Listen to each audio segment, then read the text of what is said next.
What's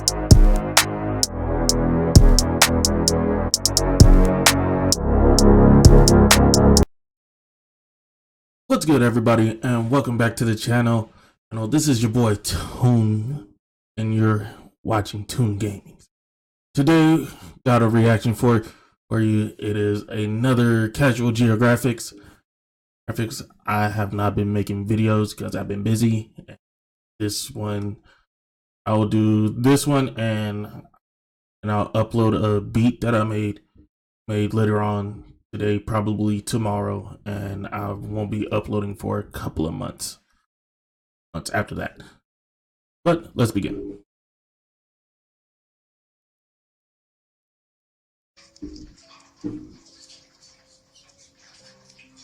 What the fuck? It's definitely. I'm sure that's everybody's fucking question, bro. That's everybody's question. Its ears look just like some fucking like pig ears that my stepdad used to give my dog as a treat. And they munched that. And they munched the hell out of that. That whatever the fuck this thing is, it's fucking ugly. Definitely some type of monkey called a marmoset, but I really don't know what in the. Okay, full disclosure, I just Google image marmoset and just kept scrolling until I found it. This is a silver marmoset. Except this one looks like he'd ruin your life and your property value if he ever gets wet. Oh yeah, he would. Amazon rainforest, primarily in Brazil.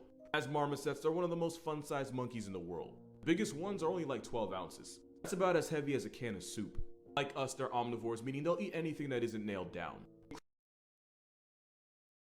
Only weighs as much as a can of soup. If people are into small pets, this would be your this motherfucker would be it. But I bet you it'll be impossible to take care of, because it'll eat everything in your house. He'll probably eat your dog. He'll eat your cat. Make sure you don't have any other small animals or anything small in general. Oh shit! Think might wake up and try to eat your fucking toes. Including fruits, bird eggs, insects, and the occasional lizard. And I know what you're probably thinking. Yep. No, they're horrible pets. They bite and they have claws. Because they're so perfect. Enough to No, you'd have to adopt an entire family. Fuck that. To mark their territory. Another way they claim their hood is by Febrezing the area with a scent produced from their swimsuit area. So, biting, peeing, loudspeaker, and a baby face package, yeah, they're the pet for you. Or you could just have kids. They're basically the same, but only one of them gives you tax breaks.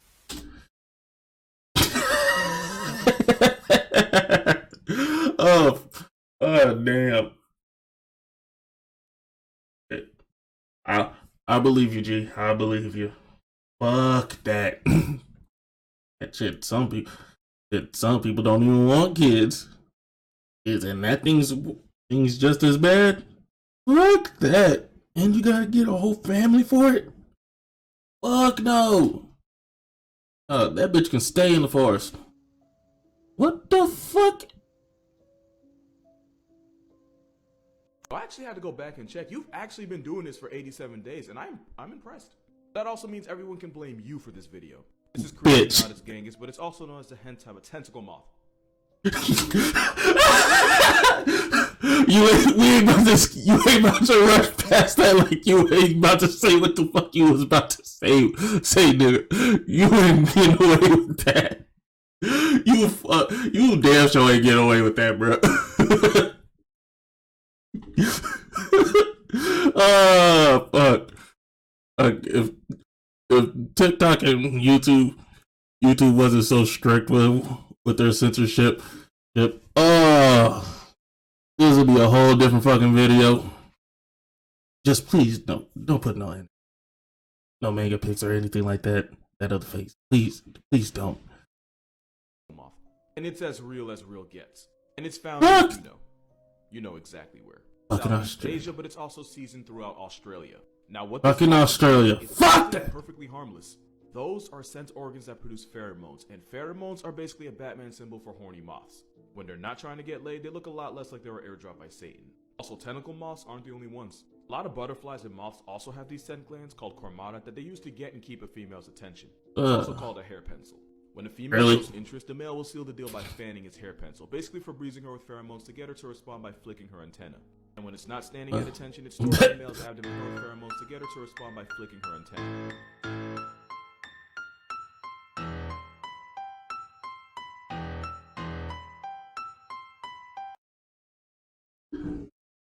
Yeah, fuck that, bro. Fuck that. Yeah, my bad for that. And when it's not standing at attention, it's stored in the goddamn hotkeys. Lots of butterflies and moths have it. This one just looks like it came from the wrong side of Wattpad. Florida has a serious herpes monkey problem that nobody knows what to do about. Like all fucking Florida. I used to be stationed in Florida for 3 years. That's actually where I met my wife. And I swear to God, it is different.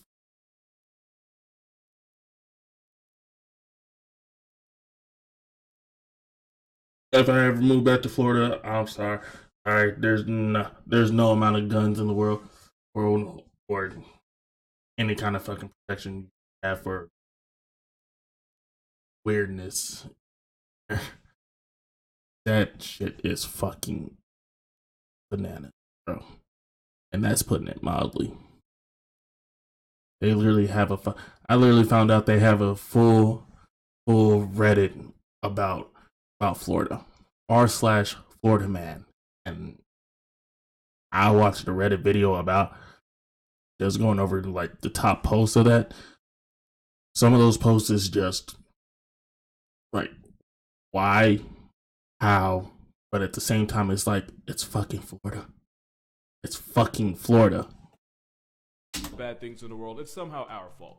It all started in the 30s. Not surprised. These macaques, these guys, were released on a small island on what is now Silver Spring State Park in Florida. Guess they wanted to make it a Tarzan type thing, but here's where they f***ed up. They could swim. As soon as the monkeys touched down, they swam to the mainland and started wilding out. After years of plot development, what started with 6 monkeys has now escalated to over 600. And a good number of those monkeys are Ubers for herpes. Not only that, but a good number of those monkeys will shed the virus through their saliva. So not only do we have herb-drooling monkeys, it means all it would take is one love bite for you to get absolutely f***ing folded. And if you do manage to catch it, symptoms can include severe brain damage and an empty seat at your family reunion. Damn! It is incredibly rare to catch the herb from a monkey. Last time a person got hashtagged by one was in 1997, and that was in a lab. That doesn't mean they're a menace. The more these monkeys associate humans with food, the more they lose their fear of us, the less they're obligated to give. There have already been cases of monkeys pressing entire families for food, and it's only gonna get worse. The worst part of it all is, I just checked today's date. I'm just kidding, it's all real. You raggedy bitch. Alright, you raggedy motherfuckers. Fuck! Oh, now, if I move back to Florida, if I get stationed back in Florida, please, I don't want to be anywhere near there. I will get in trouble.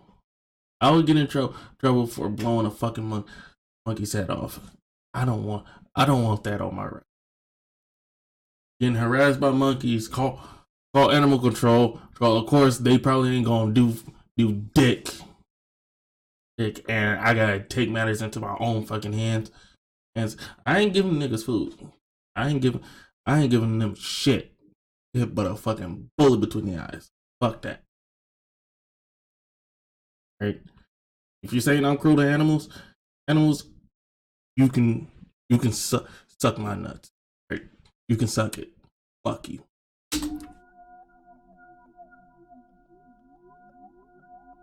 The budget for NASA is about $26 million today. The budget for exploring the nonsense in the ocean is less than 20. This is probably why. That is a deep sea giant phantom jellyfish. And by giant, I mean their bell area can be 3 feet wide and their arms can go to 3.3. Just a smudge. 33 feet long. I'm gonna give you time to guess where Nemo's paralysis demon was found. If you said Florida, right idea, wrong coast. It was actually California, specifically the Monterey Bay. Except so that's a good 22,000 feet below the surface. That's about 6,700 meters and about 15.5 Empire State Buildings. It's believed they dragged their 30-foot arms nets to snatch up anything that around and finds out and bring it up to its mouth. Reminds me of this old video that deep sea ass jellyfish that drags its legs across the sea floor. floor as well. Well, but it looked more like an alien T posing. No, I think that was a squid, not a jelly. Yeah, it was a squid. Fucking T posing squid. It's also believed they ate small fish and plankton, but it could eat the devil's ass for all we know, because there isn't a whole lot we do know about them. The over 100 that bitch can say stay unknown. In live action about 100 times. Mostly because they live in an area code where the water pressure would turn you into a chalk outline faster than Will Smith turned himself into a meme. Not only that, nice. Because they live in the midnight zone of the ocean, where most underwater calls home. Most submarines don't even function that far. It's definitely one of those animals that aren't as bad when you know what they are. The first person to ever see it 100% pulled up to unemployment the next day. I would not blame him. Nerds of TikTok, what is an animal fact that you know will disturb me? Oh, nigga, no, no, not about spiders, bro. There's a type of spider that can survive underwater for more than a day. Arctosa fulvolianata is a wolf spider that typically lives in salt marshes and places like that. In an experiment, a scientist wanted to see just how long the wolf spider could last underwater. So he put it under and just waited for it to die. Basically, he waterboarded an animal. But it's okay because science. Anyway, it took almost 24 hours because the experiment couldn't end until the spider did. Except when he did take the spider out, it came back to life. At first, it started slowly twitching, but before the scientist could dial his therapist, it started moving around like it didn't just Eurostep death. And that's because these spiders will go into a state of suspended animation. The same one when the spider knows there isn't enough oxygen, it'll switch its metabolism from aerobic to anaerobic, and in case you were wondering, that is not fucking normal. It's like an emotional coma. In the experiment, 16 hours for most of the spiders. But at least one of the wolf spiders lasted 40 hours underwater and lived to tell his friends about it. The spider lasted a shift short of 2 days underwater, and that is now a fact you get to live with. You probably don't have to worry because they're only really found over in... Did you know some spiders... Australia. Fuck it. Something like that belongs in Australia. And sure shit, it probably is in Australia. Only other place? Fucking Florida. I don't know why, but it's clearly either Australia or Florida. All the fuckery is in Australia, and Florida is just this fucking retarded brother. Can fly. How up would it be if I just ended the video like that? Spiders fuck you. Will climb as high as they can and then shoot a thread of silk into the air. It's called ballooning, by the way. The silk becomes a DIY parachute that carries the spider up in the air where it goes just about wherever the wind, or God, blows it. And some spiders get disrespectful mileage out of it. Sailors have reported spiders under ship's sails almost 1,000 miles away from land. You know those weather balloons? Scientists have found spiders on those weather balloons 14,000 feet in the air. In some places in Australia, so many spiders will travel in the air that people think it's snowing when it's actually just a spider still covering the ground.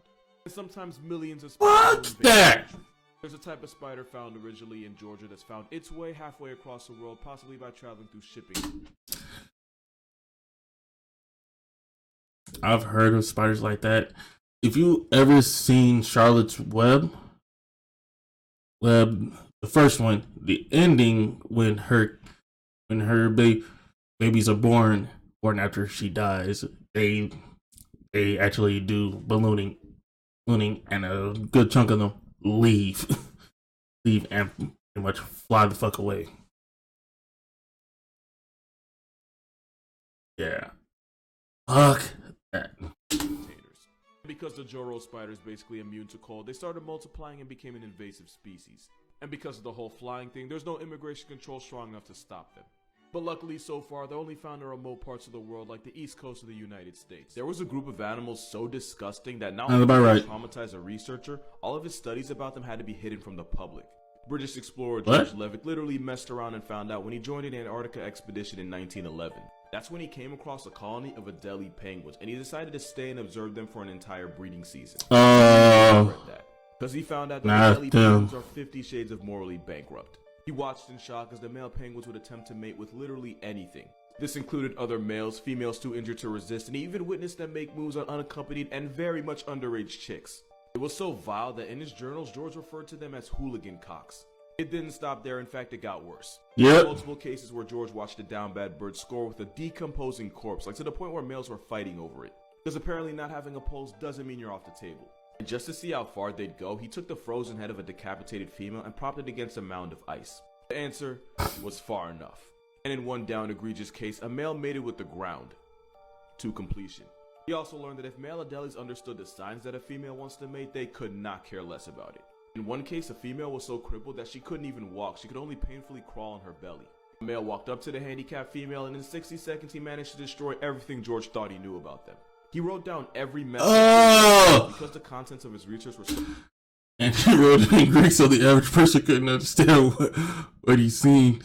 Thank fucking God, but that still did not prevent us from knowing your research, bro. Since this nigga knows, there's plenty of other people that know too. Fuck. So graphically descriptive, the British Museum of Natural History refused to publish it and vaulted it. It was finally published almost 100 years later, meaning man's got traumatized in every way and didn't even live long enough to see his work get recognized. Oh, but the worst part, these guys are Adelie penguins. Oh! You'll probably guess who the light work is. Oh God, no. Not the penguins from Madagascar. Oh fuck. Oh God, not the recruit.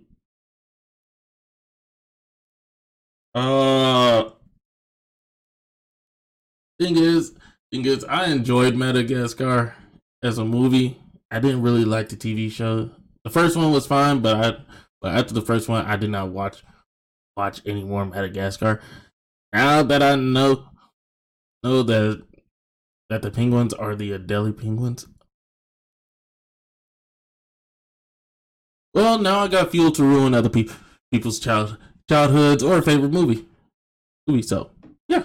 This with a fact so ridiculous you didn't believe it until you looked it up yourself. So North American porcupines love climbing trees. Only problem is they're not good at it. And porcupines will just climb a tree so often that they'll end up piercing themselves with some of the 30,000 quills meant to protect them in the first place. Really? Porcupines friendly fire themselves so often that their quills are coated with antibiotic grease. And this grease prevents any self-inflicted wounds from getting infected since it inhibits bacteria like tetanus and gangrene. Basically, porcupines are so clumsy and so stubborn that God or nature, whatever you believe in, had to give them a healing buff just to keep them alive. Also, a porcupine once fell out of a tree and onto a woman's head. And if that ain't some Final Destination, John, I don't know what is. What's a Oh God. So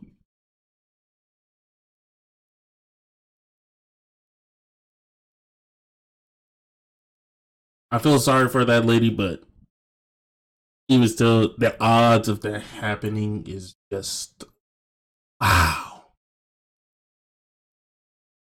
Nope. Common fact that everyone actually gets wrong.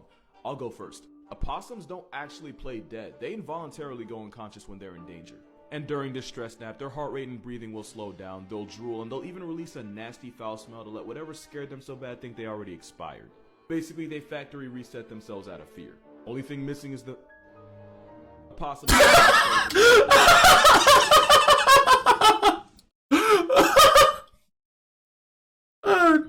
Oh shit.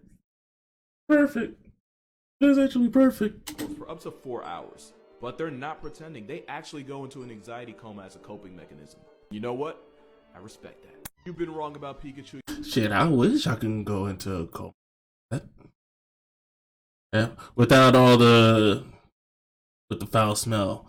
So drooling, hey, sometimes I drool when I sleep. If I'm getting good sleep, I'm drooling like a motherfucker. That's when I know I got that good sleep.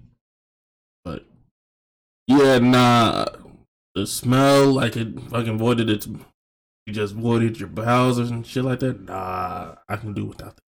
I can do without that. But not bad. Not bad. I did not know that. Your entire life, and I'm gonna tell you why. So a lot of people think Pikachu is based on a real-life animal called a pika, which is basically just a travel-sized rabbit. But the OG graphic and character designer Atsuko Nishida said she modeled his original design after squirrels. The reason was because she said she was just really into squirrels. She wanted him to store electricity in his cheeks the same way squirrels do with food. Okay. She have a long tail that she could turn into a lightning bolt. She wouldn't find on a pika. If he's not a pika, how'd he get his name? Probably typing. Well, it was based on a Japanese word to describe a sparkling sound, pika pika, and the word to describe the Oh. sound a mouse makes, which is choo choo. So in English, Pikachu's name would be something like Zap Squeak. Also, fun fact, Pikachu's original name was going to be Jean-Luc. I can see it. Alright, I can see it. Yeah. Hold on, let me go back to that picture real quick. Also, fun fact, Pikachu's original name was going to be Jean-Luc. I can see that. I can see it. Nice. Nice. Oh, friendly reminder to like and subscribe. I can see it.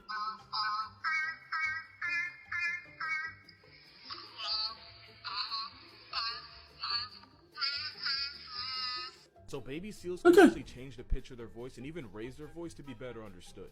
Two things we used to think only humans could do. It's a bunch of boring sciencey stuff that I'm pretty sure you didn't get on TikTok to hear, but when you change the pitch of your voice to match whatever environment you're in, that's called vocal plasticity. It's like how you wouldn't use the same pitch and tone with a customer as you would with your friends. I worked in retail and I was fluent in code switching.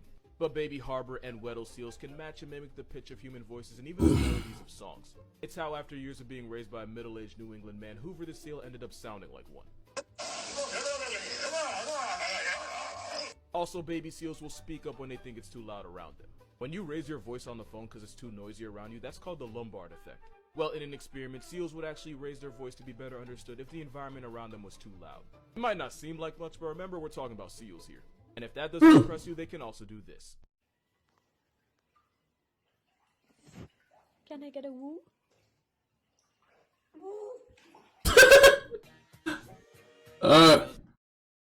Alright, that's the end of the video.